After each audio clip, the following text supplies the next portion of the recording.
नमस्कार गाववाल्यांनो, माझं नाव आहे प्रसाद आणि स्वागत आहे आपलं पुन्हा एका नवीन ब्लॉगमध्ये। सकाळचे वाजले होते 10 आणि आपण चाललो होतो आज पुन्हा एकदा आपल्या डंपर सोबत खडी खाली करायला। आणि रोज जर वातावरण असं राहील ना तर आपल्याला रोजच्या नवीन 1-2 ऑर्डर नक्कीच मिळतील। तर आज आपण चाललो होतो बांद्याला आणि आज माझं जायचं कारण असं होतं की आपली सकाळी अजून एक खडीची गाडी गेली होती त्या साईडवरती आणि तिथे गेल्यावरती आपले ते ड्रायव्हर म्हणाले की आपले डबल कॅबिन जाताना खूप मुश्किल आहे, आपण सोबत जायलाच पाहिजे। आणि खरोखरच साईडवर जायचा रस्ता खूपच अरुंद होता। आपण ड्रायव्हरला साईड सांगायच्या भानगडीत व्हिडिओ काढायचा विसरूनच गेलो। मग फायनली आपली गाडी खाली केली एकदाची आणि घरी आल्यावर बघतो तर काय आपल्या घरी ऑलरेडी साफसफाईचं काम सुरू झालेलं का, कारण आपल्या घरी लवकरच येणार आहेत गणपती बाप्पा। आणि भाई तुम्ही सगळ्यांनी सुद्धा एकदा कमेंट करून सांगा की तुम्ही सगळ्यांनी सुद्धा आपल्या गणपती बाप्पाच्या आगमनाची तयारी केलात की नाही ते। आणि आज तुम्हाला दाखवतो आपली नवीन कॅम्पर। तसं तर हिला घेऊन झालेत बरोबर 2 महिने, पण गाडी घेताना आपण ना व्लॉग टाकला, ना स्टोरी टाकली, ना पोस्ट टाकली आहे। आज डायरेक्ट फायनली म्हटलं तुम्हाला व्लॉग मध्ये दाखवूयाच। आणि हिला घेण्यामागचं कारण एकच आहे की याच्या मागे काहीच कारण नाहीये। पप्पांच्या मनात आलं आणि पप्पाने डायरेक्ट गाडी आणली। आम्हाला सुद्धा कोणाला माहिती नव्हतं, पण आता आली आहे तर आपण तेव्हापासून काही चालवले नाही। म्हटलं आता फायनली मलाच चालवावी लागणार, कारण यांना काय आमच्या घरात ना कुठे बाहेर पडत नाही। आणि गाडी घेतल्यापासून टोटल चालली आहे फक्त आणि फक्त 950 किलोमीटर। तर आज म्हटलं आपण फायनली हिला घेऊन जाऊया खणीवरती। आणि ही ना एक कमर्शियल व्हेकल मध्ये येते, त्यामुळे हिला आहे स्पीड गव्हर्नर, तो सुद्धा 80 ला लॉक।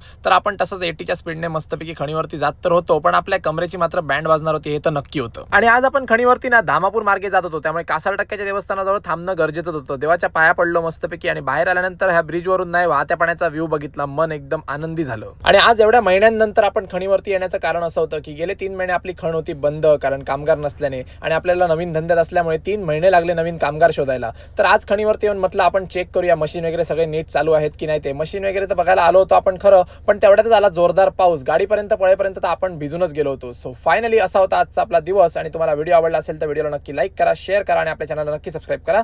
थँक्यू।